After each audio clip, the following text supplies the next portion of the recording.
উম্মাহ বলতে তো আমাদের পুরো মুসলিম উম্মাহকে বোঝানো হয়। আমরা পুনর্গঠন চাচ্ছি কোন জায়গার? পুরো মুসলিম উম্মার, নাকি শুধু বাংলাদেশের, নাকি বাংলাদেশ সহ ভারতীয় উপমহাদেশের, নাকি মধ্যপ্রাচ্যের, না পুরো বিশ্বের? এখানে উম্মা কনসেপ্টটা অনেক অনেক ডিপ, অনেক ব্যাপক, অনেক গভীর।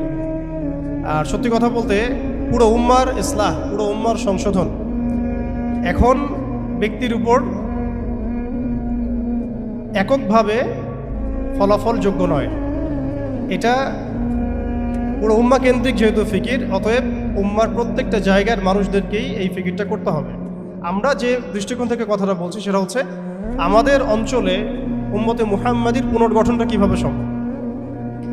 আমরা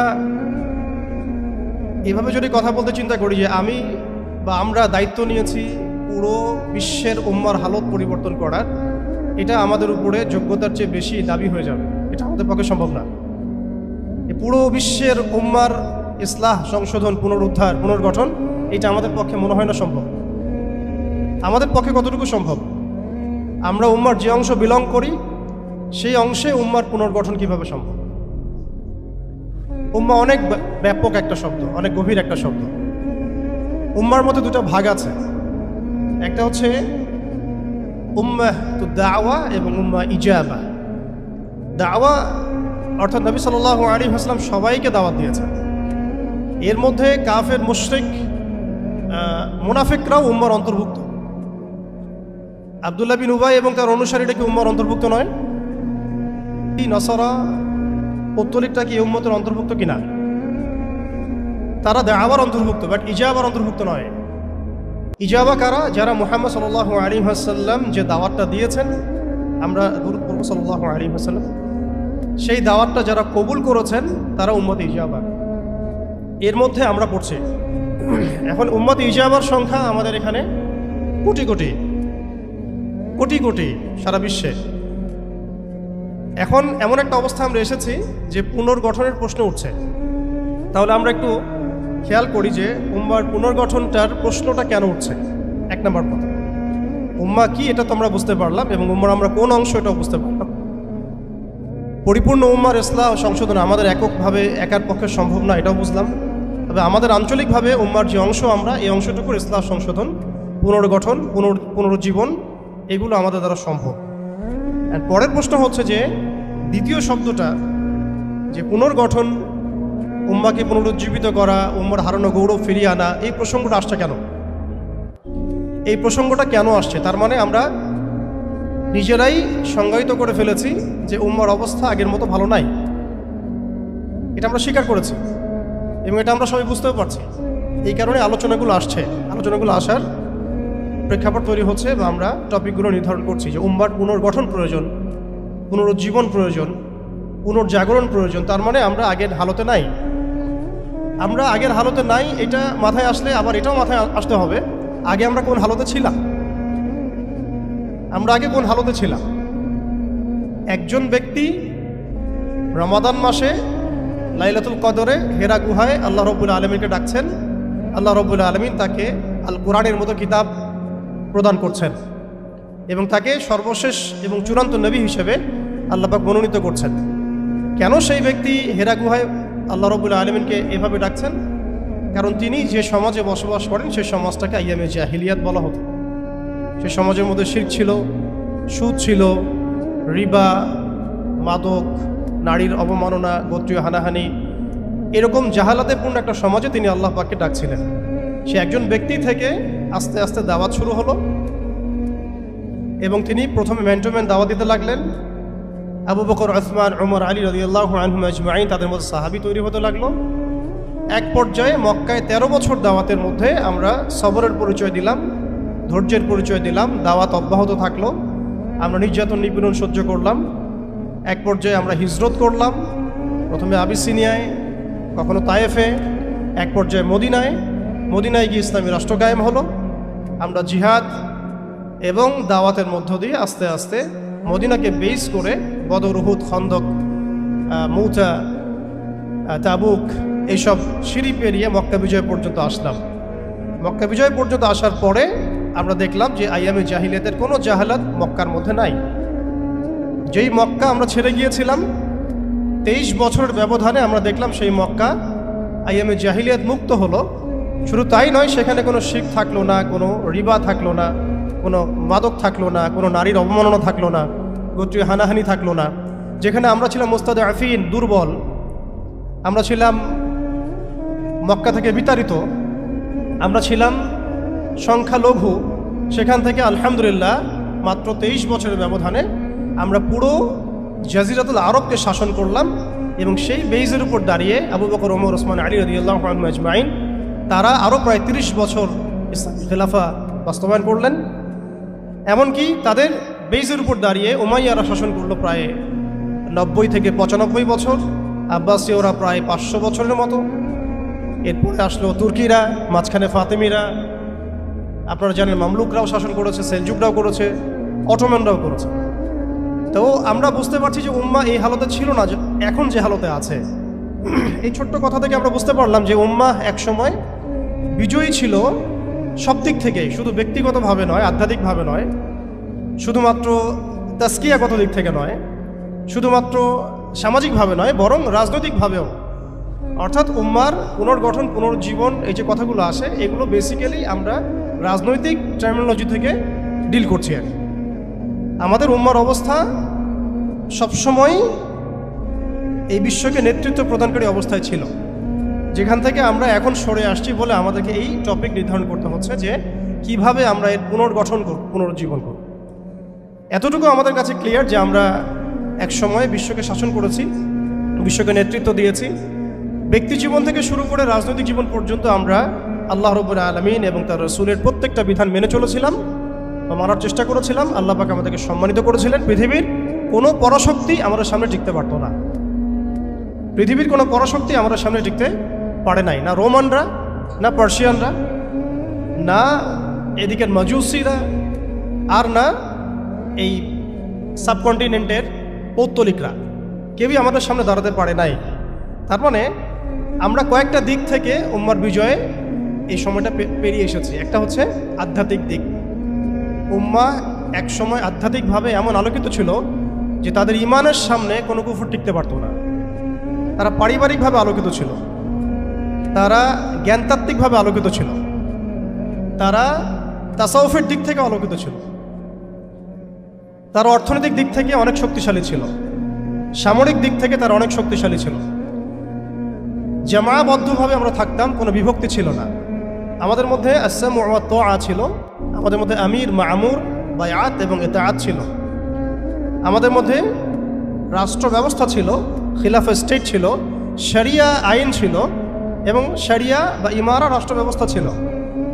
এবং আস্তে আস্তে আমরা এই বেইজের উপর দাঁড়িয়ে পর্যন্ত জয় করেছিলাম। শুধু তাই নয়, আমরা বলতে পারি যে সিন্ধু, এদিকে সিন্ধু, ওইদিকের আফ্রিকা, আফ্রিকা থেকে সিন্ধু পর্যন্ত, ওইদিকের পশ্চিমা সভ্যতা থেকে চায়না পর্যন্ত বলা যায় পৃথিবীর 4 ভাগের 3 ভাগ আমাদের দখলে ছিল। এই ছিল উম্মার অবস্থা। আমি বলেছিলাম টপিকটা অনেক গভীর, অনেক সময় সাপেক্ষ। আমি খুব অল্প কথায় বলার চেষ্টা করছি। উম্মার পুনর্জাগরণ কথাটা বলতে আমরা শুধু আধ্যাত্মিক পুনর্জাগরণ বুঝি না। আধ্যাত্মিক পুনর্জাগরণ আমাদের অনেকের অনেক ভালো অবস্থা এখনও আছে, আলহামদুলিল্লাহ। আমাদের প্রচুর মসজিদ আছে, প্রচুর মাদ্রাসা আছে, প্রচুর তুল্লাব আছেন, প্রচুর ওলামায়ে কেরাম আছেন। আমাদের বুদ্ধিজীবীর অভাব নাই, সামরিক বাহিনীর অভাব নাই, কিন্তু আমাদের ইসলামিক স্টেটেরও অভাব নাই। নামকা বাস্তে যদিও অনেক কিছুই, জনসংখ্যাও প্রচুর, সম্পদও প্রচুর, খনিজ সম্পদও প্রচুর। আমাদের মা বোনদের, পর্দানসীন মা বোনদের অভাব নাই। তাহলে আমরা কোন জায়গা থেকে পুনর্জাগরণের কথাটা বলছি? আসলে আমরা পুনর্জাগরণের কথাটা বলছি সামগ্রিক অর্থে, স্পেশালি রাজনৈতিক অর্থে। সামগ্রিকভাবে কিন্তু স্পেশালি রাজনৈতিকভাবে। এখন আসেন যে কিভাবে সম্ভব এই হারানো ঐতিহ্য, গৌরব ফিরিয়ে আনা। এটাই মূল কথা। আসলে আমাদের মানে অনেক আলোচনা, কিন্তু মূল কথা কিন্তু অল্প হবে। মানে আসলে কিভাবে পসিবল সেই জায়গা থেকে ফিরিয়ে আসে। এখন আচ্ছা, এখন এতক্ষণ তো বললাম আমরা কোথায় ছিলাম, এখন ওই জায়গা থেকে আমরা কোথায় আসছি এটা একটু বলি, তারপরে বুঝবেন ইনশাআল্লাহ ওই জায়গা থেকে আমরা কোথায় আসছি। আসলে এখন আমি একটু আগে বললাম যে আমাদের প্রচুর মসজিদ আছে, মাদ্রাসা আছে, সব কিছু আছে, এটা সত্য। ইসলামের স্বর্ণযুগে যতগুলো ইউনিভার্সিটি ছিল না, আমাদের ঢাকা শহরে গাজীপুরে তার চেয়ে বেশি ইউনিভার্সিটি আছে।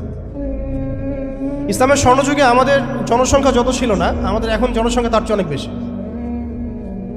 আমাদের মিডিয়া, প্রযুক্তি, আমাদের অস্ত্রশস্ত্র, আমাদের রাষ্ট্র সব কিছু অনেক বেশি, কিন্তু কোন জায়গা থেকে পিছিয়ে আসছি, আমরা কোন জায়গায় আছি, এটা ডিল করতে হবে। এবং ডিলিংসটা এক্সটার্নাল অবজারভেশন দিয়ে করলে হবে না, ইন্টারনাল অবজারভেশন দিয়ে করতে হবে।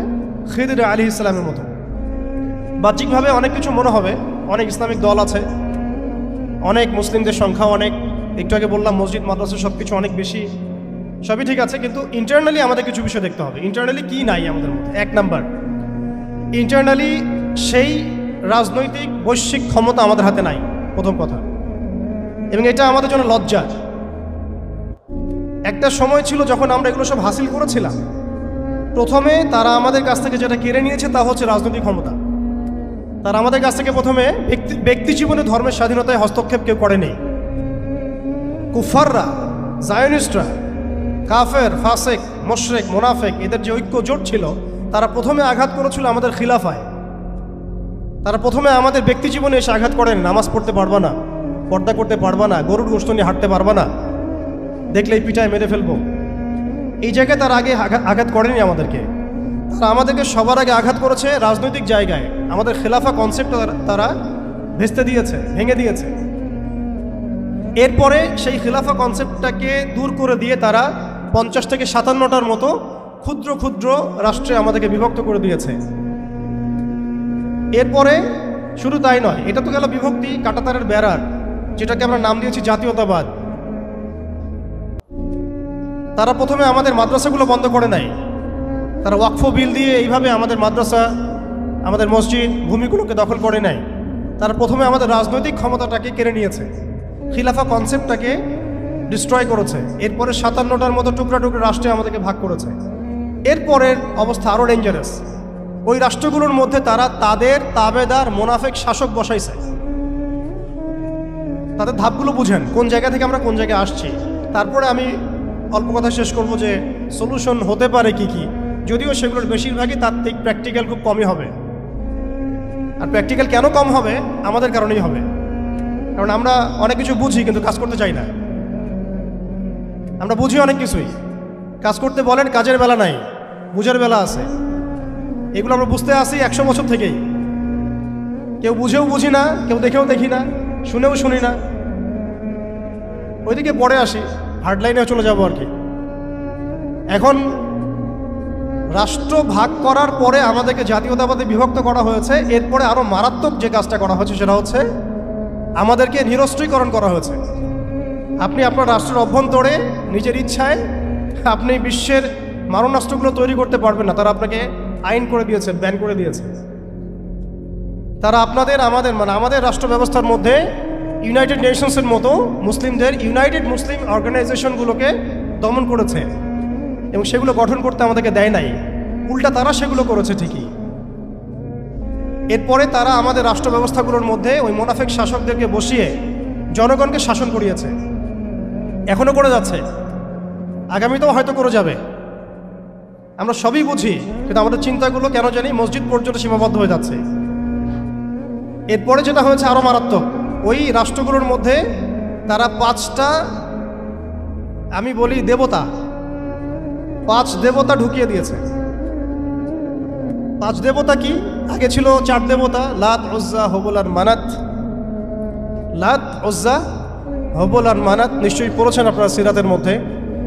এগুলো ছিল আবু জেহেল, আবু লাহাবদের দেবতা। তারা কিন্তু এই দেবতাগুলোর পূজা করত আল্লাহকে পাওয়ার জন্যই। তারা বলতো মা না'বুদুহুম ইল্লা লিয়ুকাররিবুনা ইলাল্লাহি যুলফা, আমরা শুধু এই কারণেই এই লাত, উজ্জা, হবল, মানাতের ইবাদত করি যাতে তারা আমাদেরকে আল্লাহ পর্যন্ত পৌঁছে দেয়। এখনও এই 4-5টা দেবতার আমরা পূজা করছি, বাট এগুলো ভিজুয়াল না, এগুলো হচ্ছে আদর্শিক, ফিলোসফিক্যাল। যেমন একটা হচ্ছে ডেমোক্রেসি, নিতে পারবে না অনেকে কথাটা, যে ডেমোক্রেসি একটা দেবতা হয়ে গেছে এখন, ইনভিজিবল দেবতা। এটা একটা দেবতা হয়ে গেছে, কি দাড়িওয়ালা কি টুপিওয়ালা সবাই পূজা করতেছে। সুবহানাল্লাহ, মানে অবাক হয়ে যাবেন। রিপোর্ট করছে টিভিতে, আপনারা কি চান এই গভর্নমেন্ট কয় বছর থাক, এই গভর্নমেন্ট কয় বছর থাক, আপনি কি ইলেকশন চান, আপনি কি চান না? অডিয়েন্সের সাধারণ আম জনগণের জবাব হচ্ছে না, আমরা ইলেকশন চাই না। ইলেকশন দিয়ে কি হয়, খালি এক জালেম যে আরেক জালেম আসে, আমরা এইসব ইলেকশন চাই না। আমরা চাই ভালো কোনো সরকারি ব্যবস্থায় থেকে যাক আরও 10 বছর। মানে সবচেয়ে ভালো যে চিন্তাটা তাদের, সেটাও গণতন্ত্রের বাইরে যেতে পারে না। সরি, সবচেয়ে ভালো তাদের ইনসাফপূর্ণ যে চিন্তাটা মাথা থেকে আসে, সেইটাও এই দেবতাগুলোর বাইরে যেতে পারে না। ওই পূজার মধ্যেই চিন্তা। আমরা চাই এরকম একটা গভর্নমেন্ট আসুক, এই পদ্ধতি থাক এবং আরও 10 বছর তারা দেশ চালাক। মানে ইসলামে যে আল্লাহ প্রদত্ত একটা রাষ্ট্র ব্যবস্থা আছে, একটা ইসলামী শাসন ব্যবস্থা আছে, এই কনসেপ্টটাই নাই। নামাজ পড়ছে মাশাআল্লাহ, রোজা রাখছে, হজ উমরা সবই করছে, বাট কেন জানি পলিটিক্যালি রাষ্ট্র ব্যবস্থা ইসলামের যে রূপরেখা আছে বা ইসলামের যে একটা সুন্নাহ আছে, নবী সাল্লাল্লাহু আলাইহি ওয়াসাল্লামের যে একটা রেখে যাওয়া উসওয়াতুল হাসানা আছে, এইটাই মানুষ মানতে পারছে না বা বুঝতে পারছে না। জাযাকাল্লাহ। আপনারা অবচেতন শব্দটার সাথে পরিচিত কিনা? একটা আছে আমরা জেনে বুঝে একটা কাজ করি, একটা হচ্ছে না জেনেও করি, অবচেতন মনে। তো এটা একটা দেবতা, ডেমোক্রেসি একটা দেবতার নাম, যেটার পূজা করছে এখন মানুষ সারা ওয়ার্ল্ডে। আরেকটা হচ্ছে এইথিজম, নাস্তিকতা। আরেকটা হচ্ছে, আমি লিখছিলাম সকালবেলা, একটা শব্দ বের হয়েছে আর কি লিখতে লিখতে। একটা হচ্ছে ডেমোক্রেসি, একটা এইথিজম, একটা ন্যাশনালিজম, একটা কমিউনিজম, আর একটা হচ্ছে সেকুলারিজম। 5টা শব্দ বললাম আর। এখনকার এই বিশ্ব ব্যবস্থায় ইসলামী খেলাফতকে দূর করে দিয়ে, উম্মাকে বিভক্ত করে দিয়ে, মুনাফেক শাসকদেরকে বসিয়ে ইন্টারনালি প্রত্যেকটা রাষ্ট্রে এই 5টা দেবতা বসানো হয়েছে। ডেমোক্রেসি, এইথিজম, আর বললাম কি ন্যাশনালিজম, একটা কি বললাম কমিউনিজম এবং সেকুলারিজম, DANCS, কিছুটা ড্যান্সের মতো আর কি। আসলে এরা বিশ্বকে নাচাচ্ছেই, এরা এইসব মতবাদ দিয়ে বিশ্বকে নাচিয়ে বেড়াচ্ছে আর কি। তারা নিজেরা নাচে না এগুলোতে, বরং তারা এগুলোর মধ্য দিয়ে মুসলিমদেরকে নাচায়। যদিও এটা এক্স্যাক্টলি ড্যান্স শব্দটা হয় নাই, কাছাকাছি হয়েছে আর কি। এখানে D আছে, A আছে, N আছে, C এবং S আছে। এই 5টা দেবতার শেকড় যদি এই বিশ্ব থেকে উপড়ে ফেলা না যায়, তাহলে ইসলামী শরিয়া, ইমারা এবং খেলাফা কায়েম হবে না। এবং যখন এই বিশ্বে ইনশাআল্লাহ তাআলা আগামীতে শরিয়া, ইমারা এবং খেলাফা বাস্তবায়িত হবে, তখন এই 5টা দেবতার কোনোটাই বাকি থাকবে না ইনশাআল্লাহ। এই নাপাকিগুলো থেকে পবিত্র না হয়ে বা পবিত্রতা হাসিল না করে আপনি আমি যতই একটা গ্লাসের মধ্যে মধু ঢালি, আর আপনি দুধ ঢালেন, আর কোনো শরবত ঢালেন, ওই গ্লাসটাই নাপাক। আফসোস হচ্ছে আমরা এই নাপাকিগুলো ধরতে পারছি না অনেকেই। আল্লাহ পাক আমাদেরকে ধরার এবং বোঝার তৌফিক দান করেন। এই সিস্টেমগুলো ব্যর্থ, এই মতবাদগুলো ব্যর্থ। এই মতবাদগুলো তৈরি করা হয়েছে আমাদেরকে শাসন করার জন্যে। এই মতবাদগুলো আমাদেরকে গিলানো হয়েছে আমাদেরকে ডমিনেট করার জন্যে, আমাদেরকে পশ্চিমাদের দাস বানানোর জন্যে, জায়নিস্টদের দাস বানানোর জন্যে, IMF-এর কাছে লোনের হাত পাতার জন্যে, কোনো ডিসিশন নেওয়ার আগে, রাষ্ট্রের কোনো ডিসিশন নেওয়ার আগে ইউনাইটেড নেশনসের কাছে এই ভিক্ষার ঝুলি পেতে দেওয়ার জন্যে, আমাদের চোখের সামনে আমাদের ভাই বোনদেরকে নির্মমভাবে হত্যা করলেও আমরা টু শব্দ করতে পারবো না এই জন্যে। ইভেন আমাদের দেশের 99% মানুষও যদি শরিয়া চায়, তবুও রাষ্ট্র ব্যবস্থা এটা চাইবে না, কারণ রাষ্ট্র ব্যবস্থা এই তন্ত্রমন্ত্রগুলো দ্বারা দীক্ষিত। এর মধ্যে আরও আছে মানবরচিত সংবিধান, আরও আছে মানবরচিত বিচার ব্যবস্থা, আরও আছে আল্লাহর হালালকে হারাম করে ফেলা, আল্লাহর হারামকে হালাল করে নেওয়া। পুরো একটা তাগুতি এবং কুফরি সিস্টেম আমাদেরকে দেওয়া হয়েছে। কোন জায়গা থেকে? খেলাফা অ্যাবলিশ করার পর থেকে। আমরা কোথায় ছিলাম এটা আমাদেরকে বুঝতে হবে। এখনকার প্রবলেম কি সেটাও বুঝতে হবে, ক্রাইসিসগুলো, তারপরে আসতে হবে সলিউশন কোথায়। এগুলো ক্রাইসিস। তারপরে ডেমোক্রেসি দিয়ে কি করা হচ্ছে এটা আপনারা অনেকে জানেন, কিন্তু অনেকে আবার বুঝেনও না। এটা দিয়ে আল্লাহর হালালকে হারাম করা যায়, আল্লাহর হারামকে হালাল করা যায়। এটা দিয়ে আল্লাহর জমিনে মানুষের শাসন কায়েম করা যায়। এটার ধোয়া তুলে যে কোনো মুসলিম কান্ট্রি আক্রমণ করা যায়। আরো বসন্তের ধোয়া তুলে কি করা হয়েছে আমরা দেখি নাই? আমরা দেখেছি। এগুলো দিয়ে আমাদেরকে জাতিসংঘের দাস বানানো হয়েছে। জাতিসংঘের দাস বানানো হয়েছে, সিম্পল। এটা কেন করা হয়েছে? রাখা হয়েছে এই কারণে, যাতে প্রত্যেকটা মুসলিম কান্ট্রি ধরে ধরে একেবারে রক্তের নদী বা সমুদ্র বইয়ে দেওয়া যায়, কিন্তু আমরা কোনো ডিসিশন নেওয়ার আগে ওর দিকে তাকিয়ে থাকব। আমাদের বাড়ির পাশেও যদি কাল আপনি দেখেন মুসলিমদেরকে জবাই করা হচ্ছে, যেটা শুরু হয়ে গেছে অলরেডি, আপনি এখন প্রতিবাদ করার জন্য জাতিসংঘের মুখোপেক্ষী। কি হাস্যকর বিষয়! যারা এই সমস্ত সমস্যার মূল কেন্দ্র, তাদের কাছে আমরা সাহায্যের হাত পাচ্ছি, অথচ আমরা নামাজে বলছি ইয়াকা না'বুদু ওয়া ইয়াকা নাস্তাঈন, আল্লাহ আমরা শুধু তোমারই ইবাদত করি, তোমার কাছেই সাহায্য চাই। অথচ পলিটিক্যালি আমরা আল্লাহর সাহায্য নিতে যাচ্ছি না। আল্লাহর সাহায্য তো আল্লাহর আইন, আল্লাহর বিধান, শরিয়া, ইমারা এবং খিলাফা। অনেক কথা ভাই, কথা বলতে গেলে রাত শেষ হয়ে যাবে আর কি আজকে। এখন আপনাদের ধৈর্য যদি ঘটাবো না। এখন কথা হচ্ছে, এই একটা তন্ত্র আমাদেরকে এমনভাবে নেক্সট স্রোতে ধোঁকা খাওয়াচ্ছে যে এই তন্ত্রের বেড়াজালে যারাই পড়েছে তারাই কখনো আর খিলাফা কনসেপ্টের দিকে আসতে পারে নাই, কখনো পসিবল হয় নাই। যত দাড়ি টুপি নিয়ে গিয়েছেন কখনো পসিবল হয় নাই। এটা প্রমাণিত, এটা বিগত 100 বছরের হিস্ট্রি থেকে প্রমাণিত। এইটা দিয়ে মন্দের ভালো কিছু প্রতিবাদ করা যেতে পারে, কিন্তু ওই প্রতিবাদে পশ্চিমাদের কিছু যায় আসে না। আপনি 1 কোটি মানুষকে দিয়ে মার্চ ফর গাজা করেন, কিচ্ছু যায় আসে না, ওদের কিচ্ছু যায় আসে না। অনেস্টলি স্পিকিং,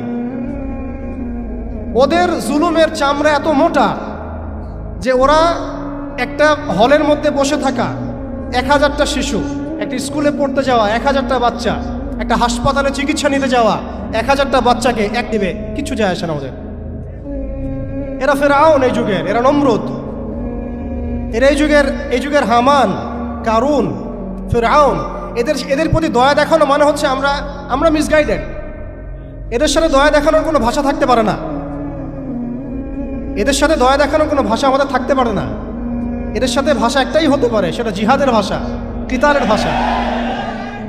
এই বিষয়গুলো স্পষ্ট করে আপনাকে গণতন্ত্র বলতে দিবে না। এই বিষয়গুলো স্পষ্ট করে আপনাকে সেকুলারিজম বলতে দিবে না, কমিউনিজম বলতে দিবে না, এথিজম বলতে দিবে না, এবং এই ডেমোক্রেসি বলতে দিবে না। তাহলে এই তন্ত্রমন্ত্রগুলো দেয়া হয়েছে আমাদেরকে তাদের দাস বানানোর জন্যে, তাদেরকে আমাদের অধীনে আনার জন্য নয়। এই জিনিসটা আমরা বুঝতে অনেক সময় ভুল করেছি, এখনও ভুল করছি। আমি খালি প্রশ্ন করতে চাই যে আর কতদিন ভুল করব আমরা? আল্লাহ পাক আমাদের চোখ খুলে দেন, মনের চোখ। আল্লাহ পাক আমাদের কলবের চোখ খুলে দেন। আপনি 20টা আসন পাইতে পারেন হাইয়েস্ট, 5টা আসন পাইতে পারেন হাইয়েস্ট, ওখানেও আপনি দাস হয়ে থাকবেন। আপনি 20টা আসন নিয়ে পার্লামেন্টে দাস হয়ে থাকবেন। 20টা আসন নিয়ে আপনি বলতে পারবেন না যে এটা হালাল, এটা হারাম, এটা জায়েজ, এটা না জায়েজ, এটা করতে হবে, এটা করতে হবে না। আর যদি আপনি বলেনও, আপনার কথা কেউ শুনবেও না। কারণ মেজরিটি শুড বি গ্রান্টেড, তাদের মূল নীতি হচ্ছে এটা। সংখ্যাগরিষ্ঠ মানুষ যা বলবে তাই হক। আগামীকাল সংখ্যাগরিষ্ঠ মানুষ বাংলাদেশে বলবে নাউযুবিল্লাহি মিন যালিক, যে এই বিবাহিত ধর্ষণের বিচার করা হোক, নাউযুবিল্লাহ, আর ওই পতিতালয়ে গিয়ে সময় কাটানো, নাউযুবিল্লাহি মিন যালিক, এটাকে প্রমোট করা হোক, শ্রমিকের অধিকার দেওয়া হোক। আগামীকাল মানুষ বলবে এলজিবিটির লাইসেন্স দেওয়া হোক। আগামীকাল মানুষ বলবে ট্রান্সজেন্ডারকে বাধ্যতামূলক করা হোক, আইন করা হোক। আপনি 20টা আসন নিয়ে কিচ্ছু করতে পারবেন না, বিকজ এই সিস্টেমটা দাঁড়িয়ে আছে এমন একটা বালির ঢিবির উপরে, যার উপরে কোনো ঘোড়া দাঁড়াতে পারে না। এই সিস্টেমটা দাঁড়িয়ে আছে এমন একটা ভঙ্গুর মাটির উপরে, যার উপরে আপনি কোনো প্রাসাদ নির্মাণ করা সম্ভব নয়। মাটিটাই তো ভঙ্গুর। তো এই আদর্শিক এই মতবাদগুলো দিয়ে তারা আমাদের খিলাফাটাকে ডিস্ট্রয় করে দিয়েছিল।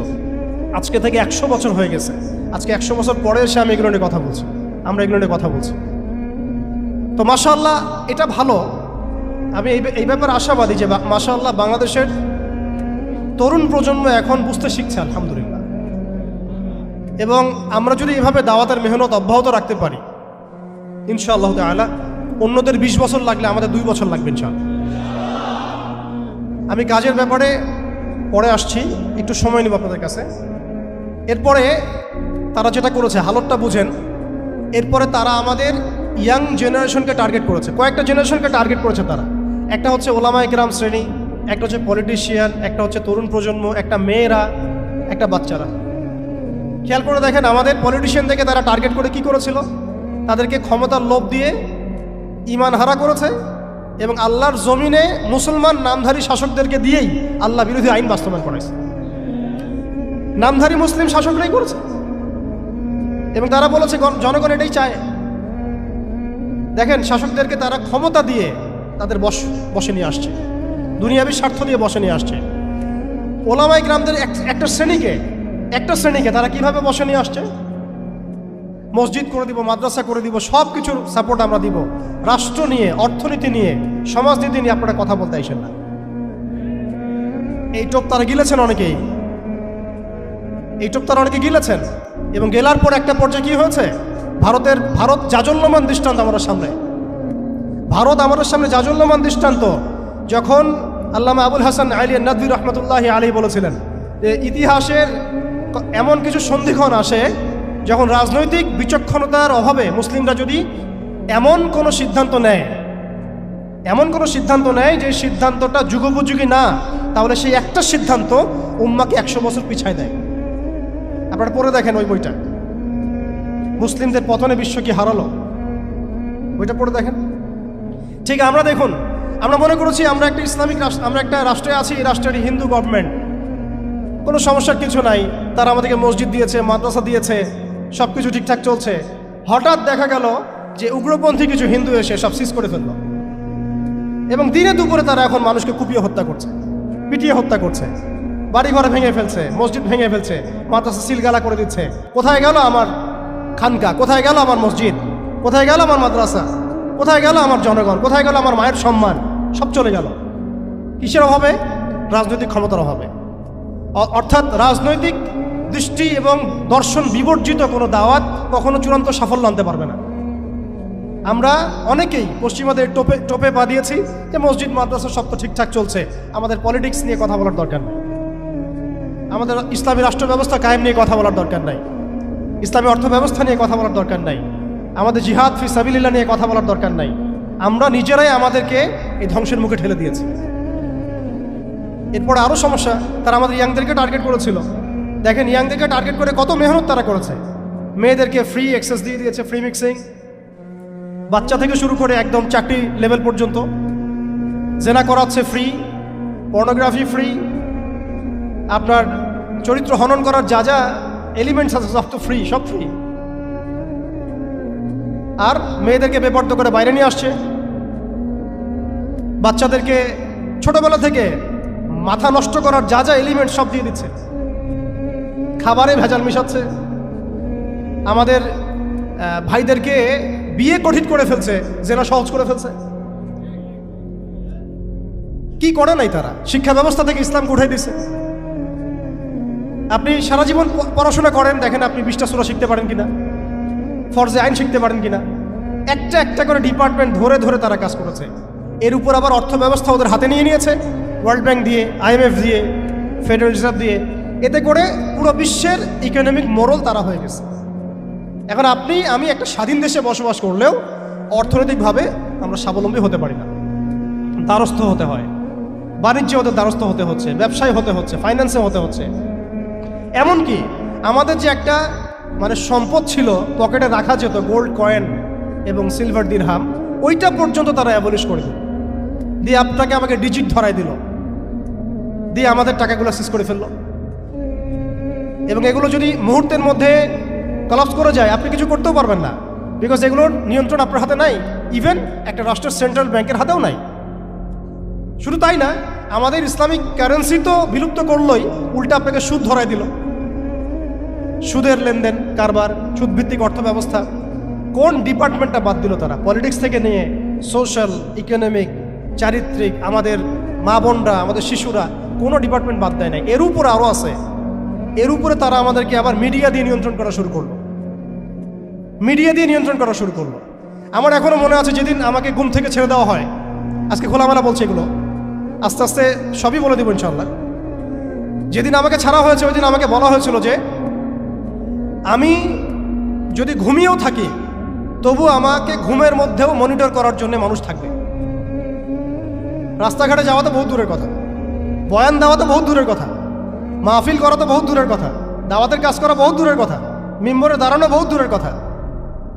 তুমি আমাদের চোখের মধ্যে থাকবা যখন তুমি ঘুমের মধ্যে থাকবা। তো এটা আমরা তখন শিখেছি যে মানুষের প্রাইভেট লাইফ বলতে আর কিছু বাকি রাখে নাই তারা।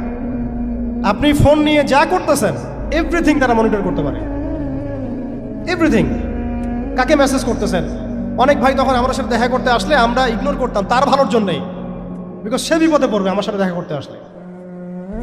এবং আপনি যেটা বলবেন সে বলার জায়গাটা আপনাকে দেওয়া হয় নাই, রাখা হয় নাই, আপনি ট্রিগারের সামনে আছেন। তো আল্লাহ পাকের সন্তুষ্টির জন্য কথা শুনেছি, অনেক সহ্য করেছি, মেনে নিয়েছি, গালি মন্দও খেয়েছি। আর এটাকে সুন্দর করে নাটক সাজানো হয়েছিল যে পারিবারিক কলহের কারণে আত্মগোপনে চলে গেছে। তো পারিবারিক কলহের কারণে আত্মগোপনে আমার সাথে আরো 4 জন কিভাবে গেল, আমার গাড়িও বা কিভাবে গেল। আর বাংলাদেশের গোয়েন্দা সংস্থার হেডকোয়ার্টারে আমার লাস্ট লোকেশন কিভাবে পাওয়া যায়, ম্যাপ কিভাবে ট্রেস হয়, মিডিয়া দিয়ে মানুষকে খাওয়ানো। এই কথাটা বলতে কি এখানে আসছি যে শুধুমাত্র টেকনোলজিক্যাল নিয়ন্ত্রণ ওদের কাছে আছে এমন না, ইভেন মিডিয়া দিয়ে তারা দিন রাইট নাও। এখন আপনারা এই মিডিয়াদেরকে খুব মাথায় তুলতেছেন। এখন কয়দিন আগে তারা ফ্যাসিস্টের পক্ষে ছিল, আজকে মনে করছেন সে আপনার দলে চলে আসছে। তাদের কোনো ধর্ম থাকে না, তারা দিনকে রাত বানাতে পারে, রাতকে দিন বানাতে পারে। আজকে আপনাকে জঙ্গি বলতে পারে, কালকে আপনাকে ফ্রিডম ফাইটার বলতে পারে।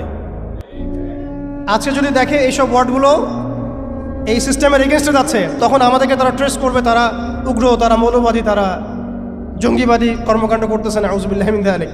ঠিক আছে, কিন্তু যদি দেখা যায় কালকে তারাই আবার বিজয়ী হয়ে গেছে, তখন তাদেরকে আবার তারা হাইলাইট করবে এবং তাদের পেজগুলো, নিউজ কভারেজগুলো ভরে যাবে। অতএব মূল জায়গায় থাকেন, তাদেরকে দিয়ে কিছু যায় আসে না। ইসলামের আহলুন নিফাকদেরকে দিয়ে কিছু যায় আসে না। আমি একটা পয়েন্ট টাচ করতে গিয়ে জায়গায় এসেছি যে দেখেন, আমাদের ওই উম্মার ওই গৌরবান্বিত সময়টাকে স্মরণ করেন, আমরা কোথায় ছিলাম এবং এখন কোথায় আছি। মাঝখানের এই রাস্তাটাতে ওরা আমাদেরকে কিভাবে ডমিনেট করলো, কোন কোন জায়গায় তারা আমাদেরকে মারলো। তারা কিন্তু আমাদেরকে ভাতে মারলো, অর্থনীতির মধ্যে মারলো, রাজনীতির মধ্যে মারলো, সংস্কৃতির মধ্যে মারলো, তরুণ প্রজন্মের মধ্যে মারলো। তারা আমাদেরকে কিন্তু বেপরদামি দিয়ে মারলো, পর্নোগ্রাফি দিয়ে মারলো, মিডিয়া দিয়ে মারলো, প্রযুক্তি দিয়ে মারলো। প্রযুক্তির কথাটা না বললেই না, সিস্টেম এমনভাবে তারা আপডেট করেছে যে একটা জায়গায় সামরিক অভিযানের প্রয়োজন নাই তাদের। এখন এআই টেকনোলজি দিয়ে তারা ঘরে বসে কিবোর্ডের ক্লিকের মধ্য দিয়ে আমাকে এখানে শ্যুট করতে পারে। এখন রাইট নাও আমরা কিছু করতে পারবো না এবং আমাদের কোনো প্রতিরক্ষা ব্যবস্থা নাই। আপনি কোথায় বসে আছেন ওইখানে আপনাকে শ্যুট করা সম্ভব। প্রযুক্তি এমন জায়গায় নিয়ে গেছে তারা। আপনি মুসলিম কান্ট্রিগুলোর অবস্থা দেখেন। আমরা বাংলার জমিনে দিন কায়েমের কথা বলছি, বাংলার জমিনে ল্যাকিংসগুলো আপনি ফাইন্ড আউট করেন। আমাদের কি আকাশ নিরাপদ, সমুদ্র কি নিরাপদ, আমাদের কি মিসাইল আছে, ক্ষেপণাস্ত্র ব্যবস্থা আছে, আকাশ প্রতিরক্ষা ব্যবস্থা আছে, আমাদের কি এরকম প্রযুক্তি আছে, আমাদের কি ইমানদার এমন মিলিটারি বাহিনী আছে কিনা। অনেক বিষয় আছে যেগুলো নিয়ে আমাদেরকে ভাবতে হবে। নাই, এটা হতাশার কোনো কারণ না। এবং আমাদের সব কিছুই লাগবে, জরুরিও না, এটাও মাথা দিচ্ছি। নাই, অনেক কিছুই নাই, এটা হতাশার কোনো ব্যাপার না।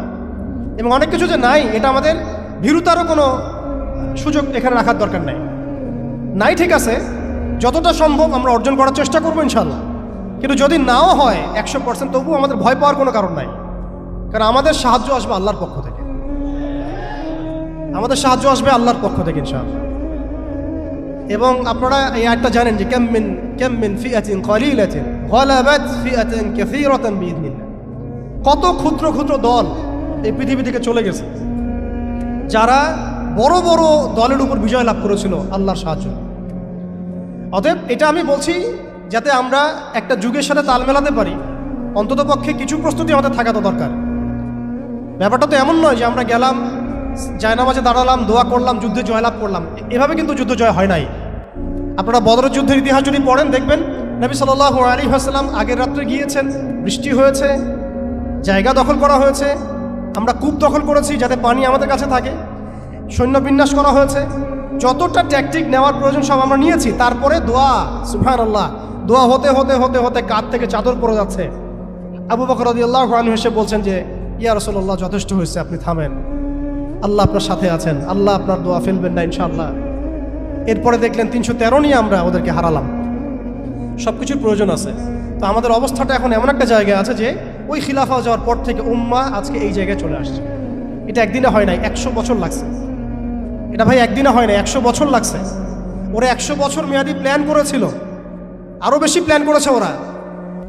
কোরআন থেকে যদি আপনি পড়েন মনে হবে আজকেই যেন নাজিল হলো। আল্লাহ পাক বলেছেন, ইয়া আইয়ুহাল্লাযীনা আমানু লা তাত্তাখিযুল ইয়াহুদা ওয়ান নাসারা আউলিয়া, হে মুমিনগণ, তোমরা ইহুদি এবং নাসারাদেরকে বন্ধুরূপে গ্রহণ করো না।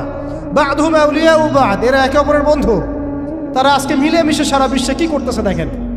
বা'দুহুম আউলিয়াউ বা'দ, আল্লাহ আমাদেরকে আগেই বলেছিলেন। আল্লাহ পাক আরো সতর্ক করেছেন, ওয়া মান ইয়াতাওয়াল্লাহুম মিনকুম ফাইন্নাহু মিনহুম, তোমাদের মধ্যে কেউ যদি ওদের সাথে হাত মিলাও, ওদের দিকে মুখ ফিরাও, তোমরা তাদের অন্তর্ভুক্ত। আজকে দেখেন পুরো আরবের মধ্যে কারা ওদের দিকে মুখ ফিরাইছে, পুরো বিশ্বে কারা ওদের দিকে মুখ ফিরাই নিছে। প্রত্যেকটা সেকুলার রাষ্ট্রের শাসক ওদের দিকে মুখ ফিরাইছে। প্রত্যেকটা ডেমোক্রেটিক কান্ট্রির শাসক দেখেন আজকে ওদের দিকে মুখ ফিরাইছে। আপনি এইসব তন্ত্রমন্ত্রগুলোর কথা আগে যেগুলো বললাম, এগুলোর দ্বারা যারা শাসিত হচ্ছে তারা কেউই ওদের থেকে বিচ্ছিন্ন নয়, বরং তারা ওদের অংশ, এবং তারা ওদের পারপাস সার্ভ করতেছে ওই অঞ্চলে। কি আসলে সে তো একটা ব্যক্তি হবে, কিন্তু দেখেন ওর সিস্টেম কিন্তু অলরেডি ডেভেলপ করে ফেলছে। সে কি প্রত্যেকটা জায়গায় পায়ে হেঁটে হেঁটে গিয়ে শাসন করবে? আপনাদের তাই মনে হয়? সে প্রত্যেকটা জায়গায় তার এজেন্টদেরকে বসাবে, এটাই বাস্তব। ওমর রাদিয়াল্লাহু আনহু মদিনা থেকে পুরো বিশ্ব শাসন করেছেন। তিনি কি প্রত্যেকটা জায়গায় পায়ে হেঁটে হেঁটে গিয়েছেন? এটা কি পসিবল? ইসলামের প্রতিনিধি ছিল, সাহাবায়ে কেরাম বিভিন্ন জায়গায় ছিলেন, তার পক্ষ থেকে অনেকটা সেম কাজ করতে পারে। দেখুন খেয়াল করে, সে তার অনুসারীদেরকে সব জায়গায় বসিয়ে দিয়েছে, সবাই তার ভাষায় কথা বলছে।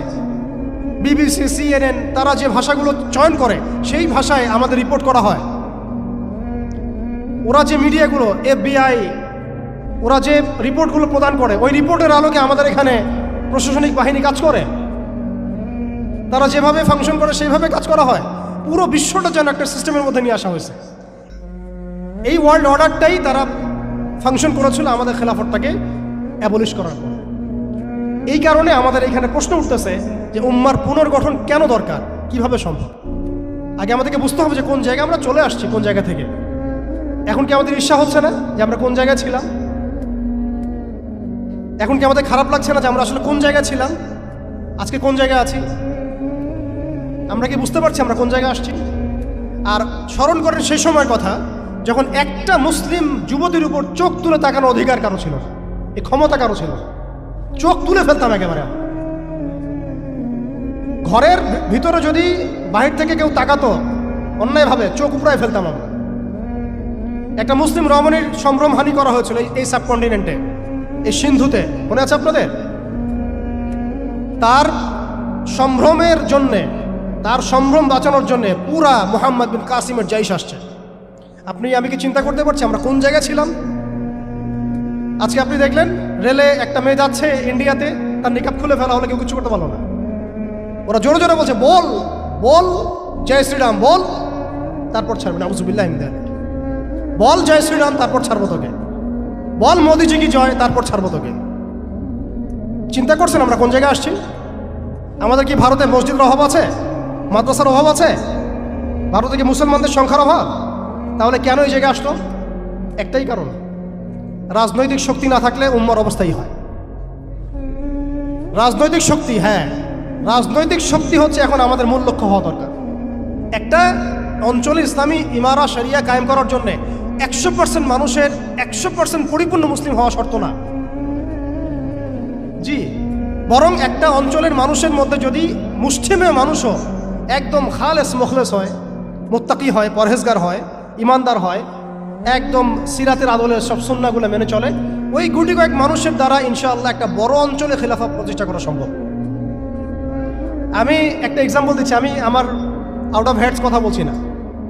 মদিনা রাষ্ট্র যখন কায়েম হয়েছে, আমাদের কি মনে হয় মদিনার 100% মানুষই মুসলিম হয়েছিল? কখনোই না। মদিনায় আনসার সাহাবী তারা মুসলিম ছিলেন, আওস ও খাজরাজ গোত্রের, হিজরত করে গিয়েছেন মুহাজির সাহাবীরা, এতটুকু ইসলাম, এতটুকু মুসলিম আমাদের। বাকি বহু অংশে মুনাফিক, আব্দুল্লাহ বিন উবাইর অনুসারী, আর বড় বড় 3টা গোত্র আছে, বনু কোরাইজার, বনু কাইনুকার, বনু নাজিরের, পৌত্তলিকরা আছে, কিছু নাসারাও আছে আশেপাশে। তারপরেও সেখানে ইসলামী রাষ্ট্র কায়েম হয়েছে। এই শর্তটা যারা জুড়ে দিচ্ছেন এটাও ঠিক হচ্ছে না, যে একদম 100% মানুষের ইসলাম না হওয়া পর্যন্ত আমাদের এখানে ইসলামী শরিয়া কায়েম করা যাবে না, এই কনসেপ্ট ঠিক না। বরং আপনি দেখেন, একটু খেয়াল করে দেখেন, একটা এক্সাম্পল দিই, জুলাই অভ্যুত্থান, ঠিক আছে, এই সময় মাঠে ময়দানে ছিল সব মিলায় ধরেন 20% মানুষ এই বাংলাদেশের, বাকি 80% মানুষ ঘরেই ছিল, আজও ঘরে আছে, শরিয়া কায়েম হলেও ঘরেই থাকে। আপনি খেয়াল করে দেখেন, তাদের কিছু যায় আসে নাই, তারা যেভাবে ছিল সেভাবে আছে। আগে ছিল একটা শাসন, তাদের কাছে মনে হচ্ছে এখন আরেকটা শাসন আসবে। তাদের চিন্তায় তো এতটুকু, চিন্তার লিমিটেশন এতটুকুই, একজন গেছে আরেকজন আসবে, এক তাগুত গেছে আর এক তাগুত আসবে, মদের বোতল চেঞ্জ হবে, মদ সেম থাকবে, ওদের চিন্তাটা এমনই। এই পয়েন্টটাতে একটু সময় নিয়ে নিলাম। দেখেন ভারতের অবস্থাটা আমাদেরকে খুব পীড়া দিচ্ছে, ভারতের অবস্থা আমাদেরকে অনেক পীড়া দিচ্ছে না? এটা দেওয়ার পরেও কিন্তু আমি কিছু করতে পারছি না। এটা যদি আল্লাহ না করুক, আল্লাহ না করুক, যদি এটা বাংলাদেশে হয়, আল্লাহ না করুক এটা যদি বাংলাদেশে হয়, তখন আপনার ফতোয়া কি হবে, আমাদের ফতোয়া কি হবে, এটা আমাদের এখন স্পষ্ট করা উচিত। এবং যেটার আশঙ্কা আমরা করি সেটার প্রিপারেশন কেন আমরা নিব না?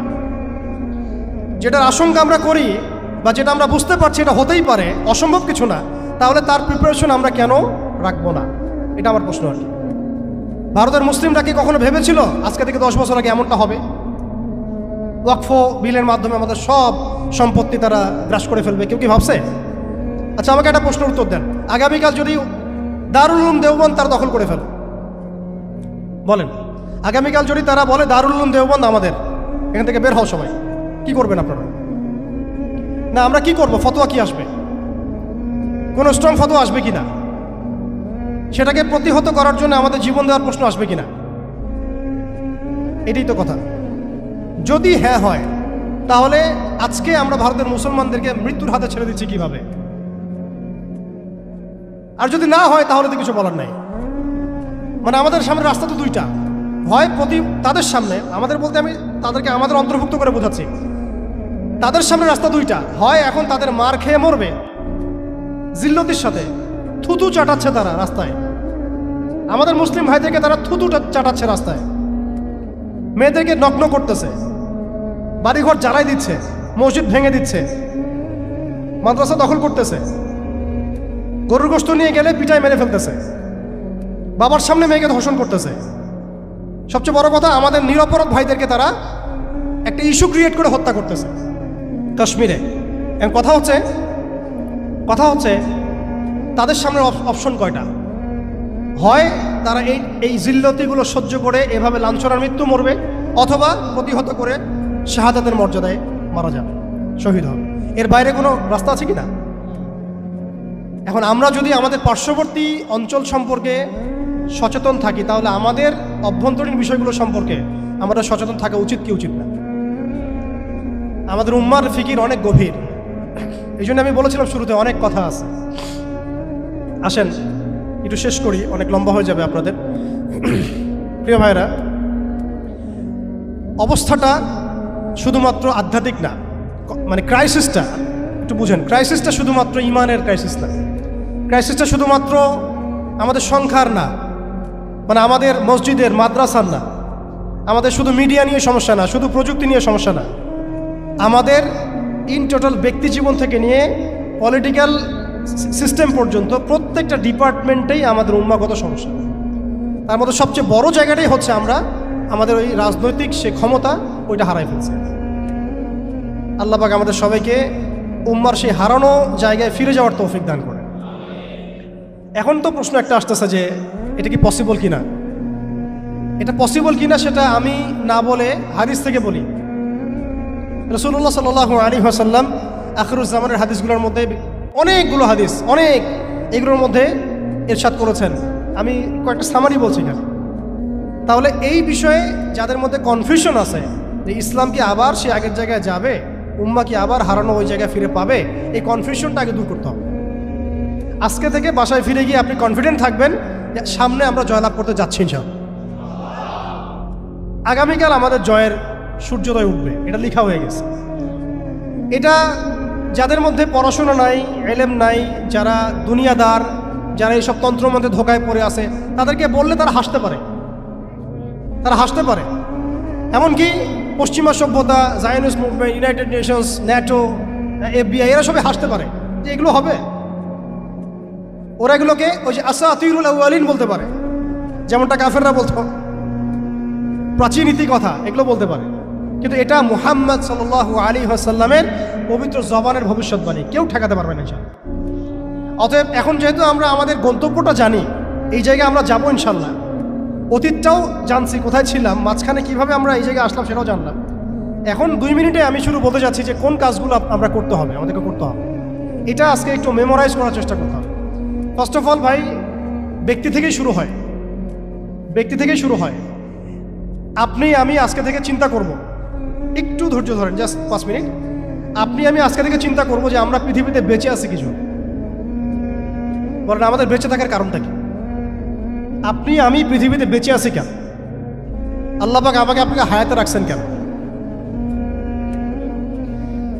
2টা কাজ আমাদের, যত কিছু আমাদের আশেপাশে ঘুরতেছে, স্ত্রী, সন্তান, ব্যবসা বাণিজ্য, চাকরি বাকরি, এইটা সেইটা, এগুলো সবই গৌণ। আমাদের মুখ্য কাজ 2টা, আল্লাহর ইবাদত করা, তার জমিনে তার দিন কায়েম করা। বাকি সব কিছু এর আওতাভুক্ত। ইবাদতের মধ্যে এটা ইবাদতের মধ্যে এটা কাউন্ট হবে, আমার সন্তানের প্রতিপালন, স্ত্রী ভরণ পোষণ সব ঠিক আছে, কিন্তু আমার মূল কাজ 2টা। এক, আমি ওয়ামা খালাকতুল জিন্না ওয়াল ইনসা ইল্লা লিয়াবুদুন, এর উপর আমল করব। আরেকটা আমি শুরুতে বলেছিলাম, ইন্নাল্লাহা লা ইউগাইয়িরু মা বিকওমিন হাত্তা ইউগাইয়িরু মা বিআনফুসিহিম। আল্লাহ পাক কোনো কওমের অবস্থা ততক্ষণ পর্যন্ত পরিবর্তন করেন না যতক্ষণ সেই কওম তাদের নিজেদের অবস্থা পরিবর্তনের ফিকির না করে, চেষ্টা না করে। অতএব শুরুটা ব্যক্তি থেকে হবে। আমরা সবাই নিয়াত করতে পারি ইনশাআল্লাহ যে আমরা আমাদের আগামী পুরা জীবনটা শুধু এক আল্লাহর জন্য ঢেলে দিব ইনশাআল্লাহ। আমাদের সব কাজ হবে আল্লাহর সন্তুষ্টির জন্য। মৌলিক কাজ হবে 2টা, আল্লাহর ইবাদত করা এবং তার জমিনে তার দিন কায়েমের চেষ্টা করা। 2 নাম্বার হচ্ছে ভাই, পরিপূর্ণ ইসলামে প্রবেশ করতে হবে। আংশিক ইসলাম প্র্যাকটিস করলে এখন আর চলবে না, অনেক হয়েছে। ওয়াজ তো শুনতেছেন 10 বছর থেকে। আমি তো মুসলিম পরিবারের সন্তান, 30 বছর হয়ে গেছে বয়স, 35 বছর হয়ে গেছে বয়স, এই যে আমাদের অনেকের বয়স 40-50 হয়ে গেছে। আর কি, আর কত? দুনিয়া তো দেখলাম, দুনিয়া তো যথেষ্ট দেখলাম। অতএব পরিপূর্ণ ইসলামে প্রবেশ করতে হবে। এটার মাধ্যম হচ্ছে আল্লাহ পাকের সব হালাল মেনে চলবো, হারাম মেনে চলবো, সব আদেশ মেনে চলবো, নিষেধ ছেড়ে দেবো, সুন্নাহ ভিত্তিক জীবনযাপন করবো ইনশাআল্লাহ। রাসূল সাল্লাল্লাহু আলাইহি ওয়াসাল্লাম যা করতে বলেছেন করবো, ছাড়তে বলেছেন ছাড়বো। এবং 3 নম্বর হচ্ছে ইসলাম বিরোধী যে আকীদা, দর্শন, মতবাদগুলো আছে এগুলোকে চিনতে হবে। শুধু ইসলাম পালন করেই যাবেন, এইদিকে আবার তাগুত, কুফর, হারাম সবই থাকবে, এই জগা খিচুড়ি দিয়ে আবার কাজ হবে। আমাদেরকে এই যুগের আবু বকর, ওমর, ওসমান, আলী হতে হবে, একদম মুখলেস, একদম খালেস, একদম পরিশুদ্ধ হওয়ার চেষ্টা করা ইনশাআল্লাহ। তো ইসলামের পরিপূর্ণতার মধ্যে প্রবেশ করার চেষ্টা করতে থাকা এবং একই সাথে ইসলাম বিরোধী যে আকীদা আমলগুলো আছে এগুলো থেকে দূরে থাকা। এবং ইসলাম বিরোধী অনেক আকীদা আছে, দর্শন আছে, প্রথমে কয়েকটা বললাম, এছাড়া আর অনেক আছে। মুরজি আকীদা আছে, জাবারিয়া আকীদা আছে, কাদারিয়া আছে, আপনার মুতাজিলা আকীদা আছে, রাফেজি আকীদা আছে, খারেজি আকীদা আছে। এগুলো সম্পর্কে চিন্তা হবে এবং আহলুস সুন্নাহ ওয়াল জামাআর আকীদার উপর থাকতে হবে। এর সাথে এই যে পশ্চিমা তন্ত্রমন্ত্রের দর্শনের যে ফিতনাগুলো, এগুলো থেকে দূরে থাকতে হবে। আমলগত ফিতনাগুলো থেকে দূরে থাকতে হবে। সুদ থেকে, ঘুষ থেকে, দুর্নীতি থেকে, জেনা থেকে, ব্যভিচার থেকে, যত রকম কবিরা গুনাহ আছে এগুলো ছাড়তে হবে। আল্লাহ পাক অপবিত্র কাঁধে আল্লাহর দ্বীনের আমানত দিবেন না, অপবিত্র কলবে আল্লাহ পাকের দ্বীনের আমানত দিবেন না। সো ভিতর বাহির পরিষ্কার করতে হবে, ভিতর বাহির পরিষ্কার করতে হবে। আল্লাহ পাক তৌফিক দান করেন। 4 নম্বর হচ্ছে অবশ্যই মাথার উপরে আমাদের ওলামা ইকরামদেরকে রাখতে হবে। ওলামা বিবর্জিত কোনো জেনারেশন কখনো সফল হতে পারবে না। অতএব ওলামা ইকরামদেরকে আমাদের মাথার উপরে রাখতে হবে, এই সহবতটা আমাদের লাগবেই। 5 নম্বর হচ্ছে ভাই, হারাম খাওয়া যাবে না, হালাল খাইতে হবে। কোন অবস্থায় আমরা যেন হারামে লিপ্ত না হয়। যত রকম হারাম আছে সব ছাড়তে হবে, ছেড়ে হালালে থাকতে হবে। না খেয়ে থাকবো তাও হারাম খাবো না, না খেয়ে থাকবো তাও হারাম খাবো, এই চিন্তা আমার মতো থাকতে হবে। 6 নম্বর, আমার আপনার জীবনের লক্ষ্য ফিক্স করে ফেলেন। জীবনের লক্ষ্যটাকে ফিক্স করে ফেলেন। আমি আপনি আসলে দুনিয়াতে কি চাই, কি করতে আসছি, আমাদের কাজটা কি, এইটা যদি ফিক্স করতে পারি, কাজ আমাদের মাশাআল্লাহ 50% হয়ে গেছে। 7 নম্বর হচ্ছে আমাদের পারিবারিক কাঠামোগুলোকে ঠিকঠাকভাবে গড়ে তোলার চেষ্টা করা ইসলামিক আদর্শে। যদি একেবারেই পসিবল না হয়, সেক্ষেত্রে আমাদের সামনে সাহাবীদের মিসাল আছে। বহু সাহাবী পরিবার থেকে সেই সাপোর্টটা পান নাই যেটা প্রত্যাশা করে মানুষ, অনেক নবীও পান নাই। অনেক ক্ষেত্রে দেখা গেছে আসহাবুল কাহাফের মিসাল আমাদের সামনে আছে।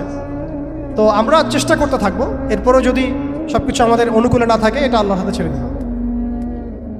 8 নম্বর হচ্ছে, এটা খুব জরুরি, আর 2-3 মিনিট। 8 নম্বরটা সবচেয়ে জরুরি।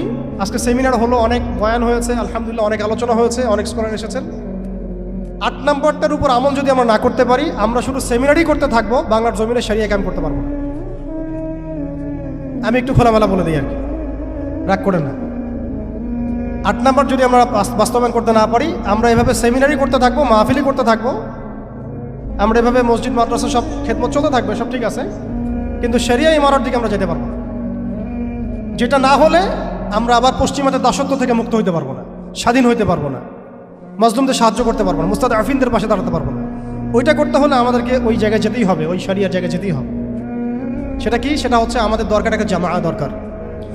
আমাদের এখন বিশুদ্ধ আকীদা এবং বিশুদ্ধ মানহাজের একটা জামাআ বাংলাদেশে অবশ্যই অবশ্যই জরুরি ভিত্তিতে দরকার।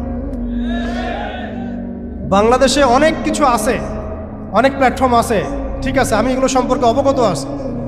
সব কিছু বিবেচনা করে আমি আবার আমার জায়গা থেকে জোর দিয়ে বলছি, বাংলাদেশে বিশুদ্ধ আকীদার, বিশুদ্ধ মানহাজের, তাওহীদপন্থী মানুষদের, যারা আল্লাহর জমিন, আল্লাহর দ্বীনের বিজয় দেখতে চান, তথাকথিত পশ্চিমাদের পদ্ধতিতে নয়, বরং সিরাতের আদলে যারা দেখতে চান, তাদের অবশ্যই অনতিবিলম্বে ঐক্যবদ্ধ হতে হবে। যদি ঐক্যবদ্ধ হতে না পারি, আমরা অস্তিত্ব সংকটে পড়ব। আগামীতে আপনি হবেন টার্গেট, আপনি হবেন ডিহিউম্যানাইজ করার মূল উপকরণ, মূল মাধ্যম।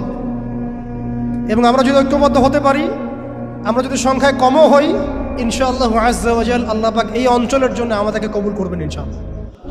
দেখবেন এই অঞ্চলে কালিমা লা ইলাহা ইল্লাল্লাহ মুহাম্মাদুর রাসূলুল্লাহর পতাকা আমাদের হাতেই উঠবে ইনশাআল্লাহ। বৈশ্বিক অনেক কাজ হচ্ছে, এটা হচ্ছে আলহামদুলিল্লাহ, এটা আল্লাহর হুকুমেই হচ্ছে। যারা কাজ করছে তারা কিন্তু এককভাবে করছে না, তারাও এভাবে জামা গঠন করেই কাজ করছে।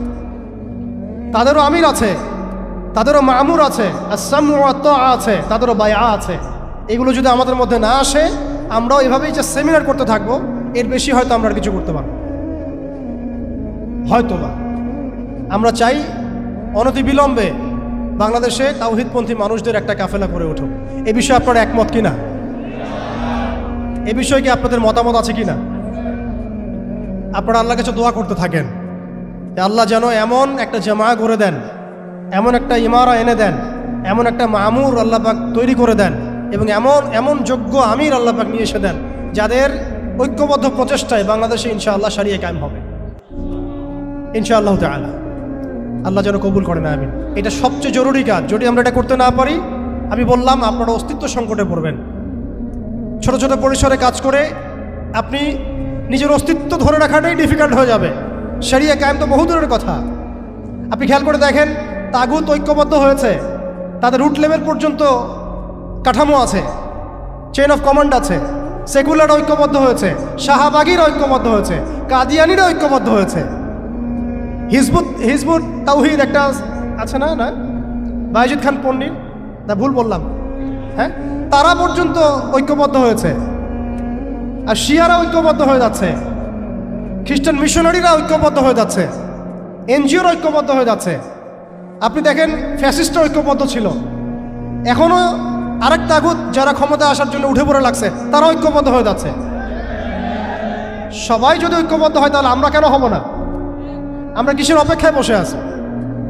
উম্মার পুনরুত্থান যদি আমরা দেখতে চাই, পুনর্জাগরণ দেখতে চাই, এবং এই অঞ্চলে যদি আমরা উম্মাকে সেই বিজয়ী বেশে দেখতে চাই, তাহলে আমাদেরকেই আল্লাহর কালিমার পতাকা তুলে নিতে হবে ইনশাআল্লাহ। যখন কালিমার পতাকা পড়ে যায়, তখন আগ বাড়িয়ে উঠিয়ে নেওয়া লাগে। এখন কালিমার পতাকা তো সিলসিলায় সিলসিলায় আমার হাতে কেউ তুলে দেয় নাই, দিচ্ছে না, পড়ে গেছে পতাকা নিচে, আপনি কি করবেন? উঠাতে হবে আমাকে। আল্লাহ পাক সে ওঠানোর মতো হাত আমাদেরকে দান করেন, সেরকম যোগ্য প্ল্যাটফর্ম দান করেন, যোগ্য ইমারা দান করেন, যোগ্য সুরা দান করেন, যোগ্য আমির দান করেন, আমাদেরকেও যোগ্য মামুর হওয়ার তৌফিক দান করেন। আপনারা বিশ্বাস করেন যদি এইভাবে আমরা বেশি না 5 থেকে 10টা বছর কাজ করতে পারি, ইনশাআল্লাহ শরিয়া কায়েম হোক না হোক এমন একটা জেনারেশন আমরা রেখে যাবো ইনশাআল্লাহ বাংলাদেশে, যারা এই জমিনে আল্লাহর দিন কায়েম করেই ছাড়বেন। এটা আমি কোনো চাপাবাজি করতেছি না, আর এটা কোনো আবেগের কথা না। জাস্ট আমরা যদি 10টা বছর এভাবে কাজ করতে পারি, একজন শেখ হারুন ইরজার, একজন আদনান ভাই, একজন অমুক ভাই, একজন তমুক ভাই, একজন অমুক স্কলার, একজন তমুক স্কলার, তাদের একক খেদমত যদি এইভাবে জাগরণ হতে পারে, আপনারা একটু চিন্তা করেন যদি এরকম 100টা মানুষ একসাথে থাকে তাহলে উম্মার কি হইতে পারে। অতএব আপনারা এই উদ্যোগগুলো হাতে নেন, আপনারা পুশ করেন, আপনারা এগুলো আওয়াজ তুলেন। ইনশাআল্লাহ তাআলা আল্লাহ রাব্বুল আলামিন আপনাদের মধ্যে ইখলাস থাকলে আল্লাহ পাক জামা এনে দিবেন ইনশাআল্লাহ। আর শেষের দুটো কথা বলে শেষ করছি, এরপরে আমাদের কাজ হবে দুটো। এটা যদি হয়ে যায় এরপরে কাজ থাকবে খালি দুইটা। এক, সিরাতের আদলে দাওয়াতের কাজ করতে থাকা, সিরাতের আদলে দাওয়াতের কাজ করতে থাকা, এবং অবশ্যই সে যোগ্যতা অর্জন করা, সেই যোগ্যতা অর্জন করা, পড়াশোনা করা, এগুলো তো আগেই হয়ে গেছে, আগে বলছি আমি। দাওয়াতের মেহনতটা খুবই ব্যাপক করতে হবে। চায়ের কাপে দাওয়াত হবে, হোটেলে দাওয়াত হবে, চা খেতে খেতে দাওয়াত হবে, কফি খাইতে খাইতে দাওয়াত হবে, স্কুলে দাওয়াত হবে, কলেজে দাওয়াত হবে, ইউনিভার্সিটিতে দাওয়াত হবে, সেমিনারে হবে, সিম্পোজিয়ামে হবে, মসজিদে হবে, তালিমে হবে, সবখানে দাওয়াতের কাজ করতে হবে। এবং দাওয়াতের এই কাজটা প্রত্যেকটা মহলে করতে হবে, তরুণদের মধ্যে, তরুণীদের মধ্যে, আম জনগণের মধ্যে, আমাদের বাচ্চাদের মধ্যে, আমাদের পুলিশের মধ্যে, প্রশাসনের মধ্যে, আর্মির মধ্যে, বিজিবির মধ্যে, র্যাবের মধ্যে, ডিজিএফআইয়ের মধ্যে, প্রত্যেকটা মহলে। এবং এই দাওয়াত হবে খোলাসা করে, আমভাবে খোলামেলা দাওয়াত, ব্যাপক দাওয়াত এবং পরিপূর্ণ দাওয়াত। আংশিক ইসলামের দাওয়াত না, পরিপূর্ণ ইসলামের দাওয়াত, পরিপূর্ণ ইসলামের দাওয়াত। ব্যাস, এরপরে দাওয়াতের মেহনত চলতে থাকবে। যদি পরিস্থিতি যেমন হবে আমাদের কাজও তেমন হবে। মুক্তির একটাই পথ, দাওয়াত এবং জিহাদ, দাওয়াত এবং জিহাদ। এরপরে যদি ইসলামী রাষ্ট্র কায়েম হয় ইনশাআল্লাহ আযজা ওয়া জাল, তখন দেখবেন বহির্বিশ্বে কীভাবে আমরা বড় বড় ইসলামিক কান্ট্রিগুলোর সাথে একটা একাত্মতা পোষণ করে একটা বৈশ্বিক চেইন অফ কমান্ড গড়ে তুলতে পারি। এবং সেটা অবশ্যই ঈমানের ভিত্তিতে, তাওহীদের ভিত্তিতে, এবং সেটা অবশ্যই সিরাতের আদলে, সুন্নাহর আদলে, কোনো সেকুলার ডেমোক্রেটিক বা ওই তাগুতের দাসদের আদলে নয়। সেটা হবে সেই সব ভাইদের সাথে যারা আল্লাহর পথে দাওয়াত এবং জিহাদের মধ্য দিয়ে আল্লাহর জমিনে দিন কায়েম করেছেন, তাদের সাথে নয় যারা মুসলিমদেরকে পিঠের পিছ থেকে ছুরি মেরেছে, এদের সাথে নয়। অতএব আমাদের কাজ এখন আঞ্চলিকভাবে এগুলাই। এই কাজগুলো যদি আমরা ঠিকঠাক মতো করতে পারি ইনশাআল্লাহ, আল্লাহ পাক তৌফিক দান করেন, আমিন, তাহলে দেখবেন অল্প সময়ের ব্যবধানেই আমরা ভালো সাফল্য পাচ্ছি ইনশাআল্লাহ। এবং আমাদের এক্সিস্টিং যে ভাইরা সব যারা কাজ করছেন তাদের কারোর সাথে আমাদের সরাসরি কোনো বিরোধে যাওয়ার প্রয়োজন নাই, যতক্ষণ না তারা আহলুস সুন্নাহ ওয়াল জামায়াতের আকীদা, আমল, মানহাজ থেকে দূরে সরে যায়। ততক্ষণ পর্যন্ত আমাদের কারোর সাথে কোনো রকমের বাকবিতণ্ডা, কথা কাটাকাটি, ফেসবুকে ঝগড়া, এগুলো খুব বাজে বিষয় হচ্ছে। এগুলোর কোনো প্রয়োজন নাই আমাদের। আর কে কি করলো, তারা এটা করলো কিনা, সেটা করলো কিনা, তারা কেন এমন করে না, ওই আলেম কেন এমন করে না, এগুলো ভাবারও আমাদের প্রয়োজন নাই। আমরা দেখবো আমরা কি করতেছি, আমরা দেখবো যে আমরা কি করতেছি, আমাদের কি করা দরকার। এই কাজগুলো যদি ঐক্যবদ্ধ হয়, ঈমান, আমল, তাজকিয়া, জামাআ, ইমারা, উলামা কেরামের সোহবত, দাওয়াত এবং জিহাদ, ইনশাআল্লাহ আপনারা অপেক্ষা করতে থাকেন। বাংলার মাটিতেও ইনশাআল্লাহ কালিমা লা ইলাহা ইল্লাল্লাহ মুহাম্মাদুর রাসূলুল্লাহর পতাকা উঠবে ইনশাআল্লাহ। আল্লাহ পাক আমাকে আপনাকে সেই দিন দেখার তৌফিক দান করেন, সেই মকবুল কাফেলা আল্লাহ পাক আমাদেরকে শরীক করেন। আল্লাহ পাক আমাদের সবাইকে কথাগুলো দিলের কান দিয়ে বোঝার, শোনার তৌফিক দান করেন।